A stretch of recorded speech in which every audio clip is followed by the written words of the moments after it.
इस वीडियो को लाइक कीजिए, अपने दोस्तों के साथ शेयर कीजिए और अगर अभी तक आपने हमारे चैनल को सब्सक्राइब नहीं किया तो इसे सब्सक्राइब कर लीजिए और साथ ही मौजूद बेल आइकन को दबा लीजिए ताकि आपको तमाम नई स्टोरीज मिलती रहे। और अगले ही लम्हे वो दोबारा अपने कदमों पर खड़ी हो चुकी थी। वीरा के चर्मी जूतों की एड़ियां ज्यादा ऊंची नहीं थीं, मगर वो बहरहाल जनाना जूते थे।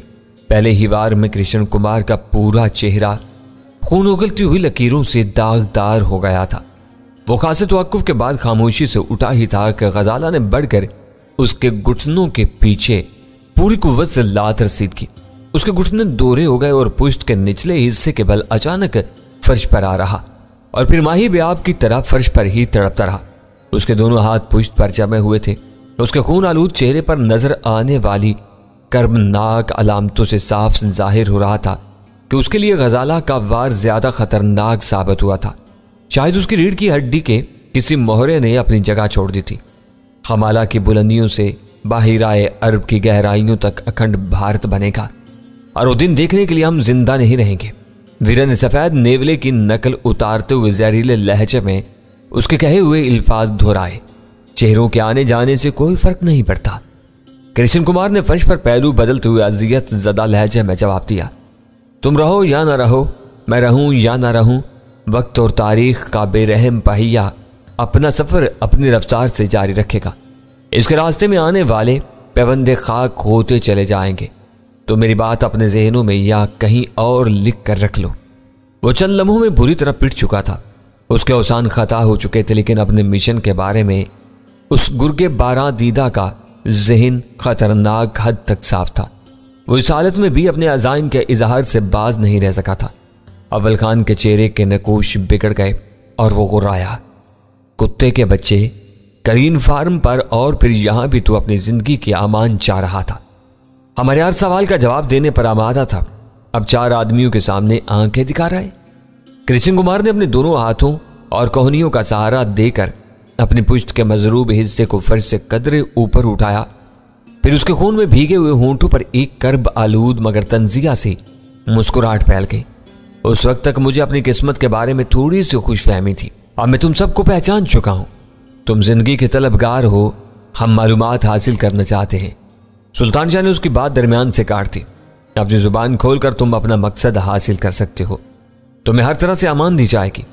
मुझे मालूम है कि मेरा अंजाम क्या होगा। मैं बोलूं या खामोश रहूं, इसमें कोई तब्दीली नहीं आ सकती। मैं तुम्हें यकीन दिलाता हूं कि तब्दीली आ जाएगी। सुल्तान शाह उसके करीब पहुंच गया। तुम झूठे हो। मैं तुम्हारी बात पर उसी वक्त एतबार करूंगा जब तुम डेविड और जिमी को मेरे सामने ले आओगे। मेरी तरह वो भी तुम्हारी जान के दुश्मन थे। अगर वो जिंदा हैं तो शायद मैं भी जिंदा रह सकूं। हमें उनसे जो कुछ उगलवाना था वो ग्रीन फार्म में उगलवा लिया था। अव्वल खान ने सुल्तान शाह का साथ देते हुए कहा, वो दोनों FBI के एजेंट थे। हम इस वक्त 2 महाजों पर लड़ने की पोजीशन में नहीं हैं। इनको उसी वीराने में छोड़ दिया क्या? मैं तुम्हारी किसी बात पर यकीन नहीं कर सकता। डैनी और वीरा के असल दुश्मन वही थे। मैं तो इनाम की रकम लेकर उनका इन्फार्मर बनना चाह रहा था। अब तक तुम भी जान चुके होगे कि वो सारे मामलात तय करने के लिए मेरे पास आए थे। उनसे तुम मोबाइल फोन पर सब मामलात तय कर सकते थे। उसके लिए उन्हें मेमन गोट पहुंचने की क्या जरूरत थी? इस बार सुल्तान शाह उससे बेसाख्ता सवाल कर बैठा। वो राह के एजेंट से नहीं, एक इन्फार्मर से मिलने आए थे। अज़ियत में मुब्तला होने के बावजूद वो फख्र के इजहार के जज्बे पर काबू नहीं पा सका। पेश की रकम लेकर एक इन्फार्मर से मुज़ाकरात करने आए थे। रकम फोन के रिसीवर से बाहर नहीं आ सकती थी, इसलिए मुझे उनको ग्रीन फार्म बुलाना पड़ा और तुम लोग उनका पीछा करते हुए वहां तक पहुंच गए। तो दोनों हमारी तहवील में नहीं है। मैंने फर्श पर पड़े हुए सफेद नेवले को घूरते हुए सर्द लहजे में कहा, तुम्हारे पास हमारी कही हुई हर बात का यकीन करने के सिवा कोई चारा नहीं है। वो नहीं है तो मुराद ज़रीफी को ले आओ। उसे तुम लोगों ने अगवा किया था, उसने मुतालबा किया। तुम अपनी और सिर्फ अपनी बात करो, मैंने दुरुस्ती से कहा। हारा हुआ दुश्मन जिंदगी की भीख मांग सकता है, इसके सिवा उसे कोई और हक हासिल नहीं होता। तुम खेल का ये असूल नहीं जानते तो बदतरीन मौत के लिए तैयार हो जाओ। हर बात छुपाने पर तुले हुए हो तो मुझे सिर्फ एक बात बता दो, सिर्फ एक बात। वो कदरे तवक्कुफ के बाद गिड़गिड़ाया, जल्दी पूछ डालो मगर जरूरी नहीं कि तुम्हें उसका जवाब भी दिया जाए। मैंने कहा, तुम ग्रीन फार्म में तलाश में आए थे या अमरीकियों का पीछा करते हुए वहां पहुंचे थे? हमें सिर्फ और सिर्फ तुम्हारी तलाश थी। आजकल अमरीकियों से हमारा कोई झगड़ा नहीं है। तुम्हें मेमन गोट का सुराग कैसे मिला? उसने कराते हुए सवाल किया। यह तुम्हारा दूसरा सवाल है, सुल्तान शाह बोल पड़ा। तुम्हें सिर्फ एक सवाल की इजाजत दी गई थी। नहीं, तुम्हें इस सवाल का जवाब भी मिलना चाहिए। तुम्हारे ठिकाने की निशानदही एक ऐसी हिंदू औरत ने की थी जिसे मुसलमान मर्द बहुत पसंद है। मैंने उसके वजूद में बुग़्ज़ और हसद की आग भड़काने की नीयत से कहा। वो कितना ही घाघ मजबूत और अपने मिशन से मुखलिस रहा हो, मगर आखिरकार एक इंसान बल्कि जनूनी हिंदू था। मेरे अल्फाज सुनते ही उसकी आंखों में खून सा उतर आया और वो अपनी बेसाख्ता कराहों को जब्त करके गुस्से और बेबसी से बोला, ये वही कंजरी मारूती हो के उसी को मुसलमान मर्द बहुत मरगूब है। उसने अपनी जरूरत की हद तक रवि को भी मुसलमान बनाया हुआ है। रवि पर एतमाद करते हुए मैं ये नुक्ता बिल्कुल भूल गया था कि वह मारुति का जन्म मुरीद शौहर है और राज की हर बात उसे जरूर बता देता है, मगर मारुति इतनी शोहरप्रस्त नहीं है। वीरा ने अपनी दानिश में उसे एक और चिरका लगाया। वो अपने राजों में रवि को शरीक नहीं करती। वीरा ने लम्हा भर के लिए खामोश होकर मुझे आंख मारी और फिर अपनी बात जारी रखी। टैनी ने उसे अच्छी तरह परखा और बरता है। तुम चाहो तो उससे मारुति के बारे में बहुत कुछ मालूम कर सकते हो। तुम उसके गर्विदा नेवले हो और वह तुमसे नफरत करती है। मैं कसम खाता हूं कि तुम लोगों के हाथों से बच गया तो उसे ऐसी मौत मारूंगा कि आइंदा हमारी कोई औरत किसी मुसलमान मर्द को नजर भर कर देखते हुए कांप उठेगी। वो गुस्से और जुनून में चंद लम्हों के लिए अपनी तकलीफ को भूल गया। ऐसी नामुमकिन बातें सोचकर अपने ज़हन को ना थकाओ, तुम्हारा वक्त पूरा होने वाला है। वीरा बोली। जो बात मुझे पहले से मालूम है उसे बार बार दोहराकर मुझे खौफजदा करने की कोशिश मत करो। मैं मौत से नहीं डरता। तुम मुझे मार दो, मैं दूसरे जन्म में आकर तुमसे इंतकाम लूंगा। दूसरा जन्म? वीरा ने इस्तज़ाइया कहका लगा कर कहा। आवागौन के नजरिए में जरा सी भी जान है तो तुम अपने दूसरे जन्म में टिचकारियां मारते हुए छछुंदर या नेवले के रूप में पैदा होगे। तुम्हें दुम से पकड़कर फर्श पर मार दिया जाएगा। मुझे गिलास पानी दे दो। कृष्ण कुमार ने फर्श से उठने की कोशिश में नाकामी के बाद फरियाद की। इसके हल्के में इस समंदर का खारा पानी उतार देना चाहिए जहां इसके अखंड भारत की दूसरी सरहद खत्म होती है। वीरन यकायक गहरी संजीदगी इख्तियार करते हुए तजवीज पेश की, फिर कहा, अब तुम सब बाहर चले जाओ। कहाँ? सुल्तान शाह वीरा की इस अनोखी आदायत पर हैरान होकर बोला। कहीं भी। वीरा ने कहा, कुछ देर के लिए तुम चारों कहीं भी चले जाओ। मैं तखलिये में इस सफेद नेवले से अपना हिसाब बेबाक करना चाहती हूँ। इसके लिए हमें कहीं जाने की क्या जरूरत है? सुल्तान शाह ने हर से पूछा। मैं जो कुछ कह रही हूं उस पर अमल करो। वीरा बराह रास्त उसी से मुखातिब होकर सख्ती से बोली। ये हिंदू है और मैं लिबरल क्रिश्चियन। ये मेरा मुजरिम है। इसने मेरे घर में घुसकर मेरी तौहीन करने की कोशिश की थी। मैं इसे जो इंतकाम लूंगी वो शायद तुम्हारी तबीयतों को मकदर कर दे। तुम चारों मुसलमान हो, खामोशी से बाहर चले जाओ। पता नहीं वो क्या कहना और कर गुजरना चाह रही थी। उसका लबो लहजा यकायक इतना तुंद हो गया था कि मैं मज़ाहिब के हवाले से उससे कोई सवाल नहीं कर सका। इसका कोई टेढ़ा जवाब हमारे दरमियान बदमज़गी पैदा कर सकता था। कुछ मालूम तो हो कि तुम उसके साथ क्या सलूक करना चाह रही हो। अब्बल खान ने उलझन अमेज लहजा में कहा। वापस आओगे तो तुम्हें खुद इल्म हो जाएगा। वीरा ने तुर्शी से कहा, वक्त बर्बाद मत करो। वीरा के जहन में यकीन को शैतानी ख्याल समा चुका था। अब्बल खान के इस्तफसार तलब निगाहें मेरे चेहरे की तरफ उठी। मैंने आंखों ही आंखों में उसे बाहर निकल जाने का इशारा किया और फिर हम चारों सर झुकाकर वहां से निकल गए, मगर इस गार्ड रूम से ज्यादा दूर नहीं गए। इस वक्त वो जख्मी और बेबस है। उसके पास कोई हथियार नहीं है। वह वीरा को कोई नुकसान नहीं पहुंचा सकेगा। अब्बल खान ने कदरे बुलंद आवाज में खुद कलामी करते हुए अपने आप को समझाया। अचानक कमरे से ऐसी आवाजें उभरने लगीं जैसे कृष्ण कुमार के पेट में शदीद मरोड़े पड़ रही हों और उसे जोर से उबकाई आ रही हो। मैं अपने दुश्मन को कभी प्यासा नहीं मारती। वो वीरा की गुर्राती हुई वहशियाना सरगोशी थी। शायद जोशे इंतकाम में उसे अंदाजा नहीं रहा था कि उसकी आवाज हमारे कानों तक पहुंच रही थी। फिर अंदर से उठा पटक और हड़बूंग की आवाजें आईं जो कृष्ण कुमार की एक बेसाख्ता और लर्जा खेज चीख में बदल गई। चंद सदियों बाद वीरा कमरे से बाहर निकल आए। उसके दोनों हाथ खून आलूद थे। दाहिने हाथ में खून से लथड़ा हुआ चाकू था। वो अपने दुपट्टे से हाथ और चाकू का फल यूं साफ करती हुई बरामद हुई थी जैसे वो बहुत गंदा खून हो। कृष्ण कुमार की गालियां और चीखें फिजा में गूंज रही थी।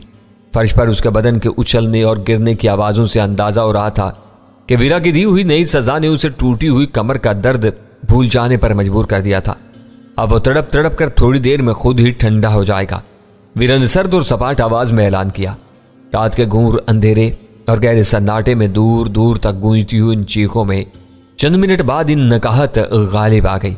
हम पांचों गार्ड रूम के खुले हुए दरवाजे से आने वाली रोशनी के निकास में तारों भरे आसमान के नीचे खड़े रहे। वीरा ने अपने हाथ अच्छी तरह साफ करके चाकू बंद किया और अपने बैग की अगली जेब में डाल दिया। खून आलूद दुपट्टा उसने एक तरफ फेंक दिया था। मैं आहिस्तगी से गार्ड रूम की तरफ बढ़ा तो वीरा ने कोई तारुज नहीं किया। कमरे के फर्श पर कृष्ण कुमार किसी गठड़ी की तरह सिमटा हुआ पड़ा था। उसके घुटने पेट से लगे हुए थे, हाथ इनके दरमियान थे और चेहरा घुटनों में घुसा हुआ था। उसके बदन पर तशन्नुज किसी कैफियत तारी थी। हल्क से खुदकार अंदाज में नकाहत ज़दा कराहें आज़ाद हो रही थीं और उसके जिस्म के गिर्द दूर दूर तक खून ही खून फैला हुआ था। उसकी हालत से जाहिर हो रहा था कि जिस्म से बहुत तेजी के साथ खून बहने की वजह से वो किसी भी लम्हे जिंदगी की हर कशमकश और बाज पुरुष के जमीलों से आज़ाद होने वाला था। इसके बदन की मुड़ी तुड़ी हुई हालत देखने के बाद मेरे लिए समझना दुश्वार नहीं था कि वीरा ने अपने तेज धार चाकू से उसके जिस्म के किस हिस्से को निशाना बनाया होगा। वीरा ने कृष्ण कुमार को मौत के घाट उतारते हुए दरिंदगी की इंतहा कर दी थी। वो ये भूल गई थी कि मर जाने के बाद हर शख्स महज एक लाश होता है और कोई लाश दूसरों को अपने आखिरी लम्हों की कहानी सुनाने के काबिल नहीं रहती जिसे सुनकर दूसरे इबरत हासिल कर सके। फोर्ड फाउंडेशन के 4 चहेतों के अलावा कृष्ण कुमार के बकिया साथी एक एक करके मंजरेआम से हमेशा के लिए गायब होते चले आए थे। इनमें अकरम इलाही और मकबूल चौधरी के बाद तीसरा अहम शिकार मुराद ज़रीफ था, लेकिन कृष्ण कुमार के मौत का मंजर आम पर आना जरूरी था। वो मुस्तनद तौर पर राह के कमांडो ग्रुप से वाबस्ता था। सहराए थर की रेगिस्तानी बस्तियों में शायद उसने कुछ नेक नामी कमाई हो, पर न उसकी तकरीबी सरगर्मियां खुले राज की तरह थी। सरहदी इलाके में मुसल्ला जत्थों के लिए तरबियती कैंप का मामला इलाके के वासियों से किसी तरह पोशीदा नहीं रह सकता था। सबसे बड़ी बात यह थी कि वो मेजर बख्शी और उसके साथियों की तरह किसी सफारती आड़ या तहफ़्फ़ुज़ के साथ पाकिस्तान की सरजमीन पर मौजूद नहीं था। वो दहशतगर्दी, तखरीबकारी और साजिशी मकासद के लिए खुफिया तौर पर पाकिस्तान आया था। इसकी लाश की तशहीर पर राह वाले महज अंगारों पर लौट कर रह जाते। उनकी हुकूमत सरकारी सतह पर एहतजाज का एक लफ्ज़ भी बुलंद नहीं कर सकती थी। वो मरने में कितना वक्त लेगा? मेरे करीब पहुंचने पर सुल्तान शाह ने बेरहमी से पूछा। उसे मरा हुआ ही समझो, उसका अंजाम यही होना था, लेकिन वीरा ने इस काम में कुछ ज़्यादा ही तेज़ी दिखाई है। मैंने कहा। वो अपनी हरदर्मी के बावजूद बातों ही बातों में बहुत कुछ उगलता जा रहा था। यहाँ तक जो कुछ होना था होता चला गया। अव्वल खान ने जुबान खोली। उसके मरने के बाद जो दुश्वारियाँ खड़ी होंगी उनको संभालना मेरे बस से बाहर होगा। कृष्ण की मौत से कोई उलझन पैदा नहीं होगी, मैंने सिगरेट सुलगाते हुए कहा। असल मामला डेविड और जिमी का है। देखना होगा कि इनकी मौत पर अमेरिकी किस रद्द अमल का इजहार करते हैं। हमें सर जोड़कर इन पहलुओं पर गौर कर लेना चाहिए। अव्वल खान ने कदर तशवीश से राय दी। मेरा ख्याल है कि कृष्ण कुमार के बारे में अपने स्टाफ को ब्रीफ किए देता हूं ताकि हम दफ्तर में बैठकर सारे पहलुओं का जायजा ले सकें। दफ्तर नहीं, अब घर चलना चाहिए, वीरा ने कहा। मेरे हाथ अभी तक उसके खून में रंगे हुए हैं। मैं जब तक घर जाकर इस गंदे खून से निजात हासिल नहीं कर लूंगी मुझे सुकून नहीं मिलेगा। स्टेशन 4 पर गुसल खानों की सहूलत मौजूद है। तुम कई दिन यहाँ रह चुकी हो। अव्वल खान ने उसे याद दिलाया। मजबूरी हो तो बहुत कुछ चल जाता है, इस वक्त घर जाना ही ज्यादा मुनासिब होगा। कृष्ण कुमार तुम्हारा अकलौता कैदी था, मैंने वीरा का साथ देते हुए कहा। उसके मर जाने के बाद यहाँ ऐसा कौन सा अहम काम बाकी रह जाएगा जिसके लिए तुम्हारी मौजूदगी जरूरी हो? अव्वल खान लाजवाब हो गया। अपना काम पूरा कर लेने के बाद उसे भी अपने घर जाना था। बेहतर यह था कि हम रास्ते में तबादला ख्याल करते हुए अपने घर चलते और अव्वल खान थोड़ी देर वहां रुकने के बाद अपने घर चला जाता। हम अपनी गाड़ी से वहां पहुंचे थे। अव्वल खान को अपनी सरकारी लैंड रोवर से घर लौटना था। मेमनकोट की मुहिम में उसने सुल्तान शाह को अपने साथ रखा था। यूं वो दोनों ही उन वाकयात के ऐनी शाहिद थे। तय ये हुआ कि सुल्तान शाह हमारी गाड़ी में दोनों औरतों को ले जाएगा। मैं अव्वल खान के साथ वो सफ़र तय करूंगा। हमद अपने चंद आदमियों के साथ करीब ही मौजूद था। अव्वल खान ने उसे बुलाकर कृष्ण कुमार के बारे में मुख्तसर सी हदायत दी। इन लोगों को उसकी मौत के बाद हमारी आखिरी हदायत का इंतजार करना था और फिर इन्हीं के मुताबिक उसकी लाश को ठिकाने लगाना था। मुझे दरमियान की बहुत सी बातों का इल्म नहीं था, मगर फिर भी मैं अपना ज़हन बना चुका था कि कृष्ण कुमार की लाश का मेजर बख्शी के घर के आसपास पाया जाना हमारे वसी तर मफाद में हो सकता था। वो लाश भारतीय कौंसल खाने में मौजूद राह के एजेंटों के लिए मुअस्सर पैगाम हो सकती थी। वापसी के सफ़र में अव्वल खान ने अपनी कहानी छेड़ दी। उसकी बेजाज जिद की वजह से मैं इस मुहिम में शरीक नहीं हो सका था, इसलिए उसकी कही हुई हर बात को जहन नशीन करता रहा। वो खामोश हुआ तो मेरे जहन में सवालात जमा हो चुके थे। क्या तुम्हें कृष्ण कुमार की इस बात पर यकीन आ गया है कि जिमी और डेविड उसकी असलियत से वाकिफ नहीं थे? वो अपनी दानिश में खुफिया मुखबर से मुलाकात के लिए मेमन गोट पहुंचे थे। मैंने पहला सवाल किया। मजबूरी है, वो ज़हनी तौर पर मेरे सवाल के लिए तैयार था। अगर कृष्ण कुमार के इस मुवक्कफ को रद्द कर दें तो फिर सवाल ये पैदा होगा कि इन दोनों ने इतनी रात गए कराची से निकलकर मेमन गोट चाहने का खतरा क्यों मोल लिया? उन्हें इल्म होता कि वो राह के एजेंट से कोई सौदेबाजी कर रहे हैं तो वो किसी भी तरह दबाव डालकर उसे अपने किसी ठिकाने पर आने पर मजबूर कर देते। क्या तुम्हें यह बात अजीब महसूस नहीं होती कि वो एक अजनबी मुखबर की फोन कॉल पर अपनी जाने खतरे में डालकर मेमन गोट की तरफ दौड़ पड़े? आज भी उन्हें सरकारी तौर पर बहुत मोहतात नकल हरकत की हदायत मिली हुई है। बात अजीब जरूर है मगर नाकाबिले फहम नहीं है। अव्वल खान ने जवाब दिया, तुम्हारे पहुंचने से पहले भी हम कृष्ण कुमार से पूछताछ करते रहे थे। मेरा अंदाजा है कि ये तुम्हारी और वीरा की जात में अमरीकियों की गहरी दिलचस्पी का कमाल था कि वह हर खतरे को बालाए ताक रखकर वहां पहुंच गए। पैदर पै मुंह की खाने के बाद अगर वो बहुत खामोशी और राजदारी के साथ तुम दोनों को या तुम में से किसी एक को पकड़कर पाकिस्तान से निकाल ले जाने में कामयाब हो जाते तो अंदाजा लगाओ कि क्या पोजीशन होती। बस यही खुशगुमानी उन्हें ले डूबी। कराची की हदूद से निकलकर वो सीधे ग्रीन फार्म कैसे पहुंच गए? मैं सूरत हाल से मुतमईन नहीं था। यह कारनामा उनके खबीज शौफर का था जो बाद में 2 अफराद के कत्ल का इकबाली मुजरिम साबित हुआ। वो कराची के मुजाफाती इलाकों से बड़ी हद तक वाकिफ था। फोन पर डेविड से बात होने के बाद कृष्ण कुमार ने शौफर को ग्रीन फार्म पहुंचने का रास्ता समझाया था। डेविड से पहले कृष्ण कुमार ने हमें भी फोन किया था। वो मोबाइल फोन इस्तेमाल कर रहा होगा। हाँ, और इन दोनों के पास भी अपने अपने मोबाइल फोन थे, अव्वल खान बताने लगा। अपनी दानिश में वो पूरी तैयारी के साथ ग्रीन फार्म पहुंचे थे। वहां पहला फायर होते ही उन्होंने कराची में अपने बड़ों को हालात बिगड़ने की खबर दे दी थी। मेरे ज़हन में यह खतरा शुरू ही से मौजूद था। इन दोनों के पास फोन न होता तब भी मुझे मालूम था कि कृष्ण कुमार के पास फोन की सहूलत मौजूद है। मैंने इब्तिदा ही से तय कर लिया था कि तसादुम का आगाज होने के बाद जल्द अज जल्द बसात लपेटने की कोशिश की जाए और हम इसमें कामयाब भी रहे। अव्वल खान अपनी कामयाबी पर किसी हद तक नाज़ा था मगर इस बात ने मुझे फिक्रमंद कर दिया कि डेविड और जिमी अपने बड़ों को गड़बड़ से बाखबर कर चुके थे। दोनों अमरीकियों में से किसी ने इस अमर का इजहार नहीं किया था कि वो कराची में किसी से राब्ता कर चुके थे, मगर कृष्ण कुमार ने स्टेशन 4 के गार्ड रूम में पहुंचने के बाद धमकी देने वाले अंदाज में इंकशाफ किया था कि अमरीकी अपने अफसरान बाला को एतमाद में ले चुके थे और उनके हमायती पुलिस फोर्स की मदद से किसी भी लम्हे हालात का पांसा अपने हक में पलट सकते थे। वो खबर बाहर निकल ही गई थी तो अमरीकियों की हादसे में हलाकत का ड्रामा बहुत कमजोर हो सकता था। फार्म के मुलाजमीन बहुत आसानी से उगल देते कि वहां क्या वाकयात रुनमा हुए थे। अमरीकियों से सारी गुफ्तगू अंग्रेजी में हुई होगी, इसलिए इसके बारे में कोई कुछ नहीं बता सकता था। तीनों गार्ड से भी इस बारे में किसी अहम इंकशाफ की तवक्का नहीं थी। अव्वल खान को याद नहीं था कि तीसरे गार्ड को पहले बेहोश किया गया था या उससे पहले अमरीकियों की बारी आई थी। अगर इस आम नुक्ते को नजरअंदाज कर दिया जाता तो कहानी में जान पड़ सकती थी। इन तमाम वाकयात में 2 बातें बहुत बेहतर हुई थीं। अमरीकियों को ऐसे तशद्दुद का निशाना नहीं बनाया गया था कि उनके जिस्मों पर तशद्दुद की कोई अलामत नजर आती, और दूसरी बात यह थी कि दूर दूर से फायरिंग का तबादला होने के सबब कोई गोली काटेज के बाहर खड़ी हुई अमरीकियों की गाड़ी में पवस्त नहीं हुई थी। इनके माहिरीन भी जली हुई कार के ढांचे का मुआयना करके गोली का कोई सुराग दरियाफ्त नहीं कर सकते थे। अगर वो तीनों नुक्ते दुरुस्त थे तो ये कहा जा सकता था कि नामालूम अफराद से तसादुम शुरू होने के बाद कोई नुकसान उठाने से पहले अमरीकियों को ग्रीन फार्म से फरार होने का मौका मिल गया। कच्चा रास्ता ड्राइवर के लिए अजनबी था। अपने आकाओं को असल खतरे से बचा ले जाने के बाद वो दहशत और घबराहट के बायस अपनी गाड़ी पर काबू नहीं रख सका और कच्चे रास्ते पर सामने आने वाली किसी गाड़ी से तसादुम के नतीजे में अमरीकियों की गाड़ी अपने तीनों मुसाफिरों समेत खाई में गिर कर जल उठी। तसादुम के बारे में STF समेत किसी एजेंसी को कोई जिम्मेदारी लेने की जरूरत नहीं थी। जरी जमीनों और फार्मों पर पुरानी रंजिशों की बिना पर ऐसे झगड़े होते ही रहते थे। इस अफसोसनाक वाक़े को भी ऐसी ही किसी शर पसंदी का नतीजा करार दिया जा सकता था। यूं महसूस हो रहा था जैसे कराची के गिरदुन नवा में इन दिनों बदकिस्मती ने अमरीकियों का घर देख लिया हो। बोब राफेल के वाक़े की गर्द पूरी तरह बैठने भी ना पाई थी कि ग्रीन फार्म का कजिया सामने आ गया था। अमरीकियों के लिए यह वजाहत किसी भी तरह आसान साबित न होती कि सख्त एहतियाती हदायत के बावजूद 2 अमरीकी एहलकार रात की तारीकी में इस वीराने में क्या करते फिर रहे थे।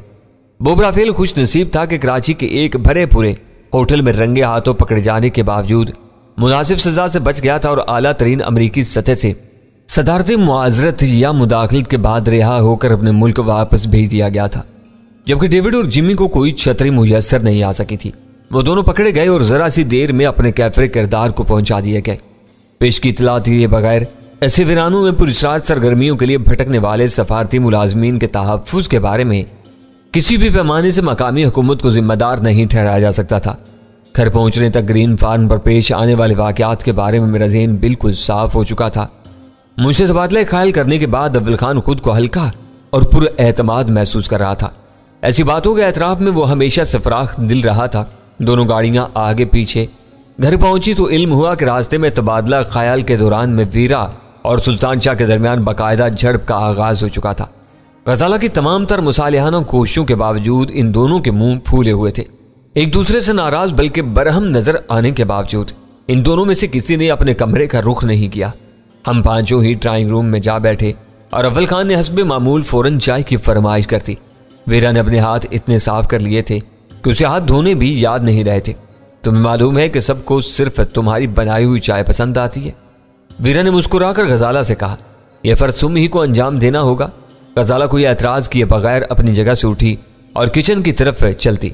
इस बात में कोई शुबा नहीं कि इन दोनों का मुकद्दर जावर रहा और इनकी पूरी मुहिम बहुत कामयाब रही। वीरा सिगरेट सुलगाने के बाद बोली, लेकिन यह फैसला बहुत गलत था कि हम में से सिर्फ सुल्तान शाह को अव्वल खान के साथ भेजा गया, सिर्फ इसलिए कि तुम बिला वजह मुझसे हसद करती हो। सुल्तान शाह ने फौरन ही दुकमा दिया। क्या बात है, तुम दोनों के दरमियान मौसम कुछ नासाज नजर आ रहा है। अव्वल खान ने मुस्कुरा कर पूछा, तुम्हारी कामयाबी से सुल्तान शाह का दिमाग खराब हो चुका है। इसका ख्याल है कि सब कुछ उसी ने किया है। वीरा बुरा सा मुंह बनाकर बोली, तुम और तुम्हारे आदमी ग्रीन फार्म पर झक मारते रहे थे।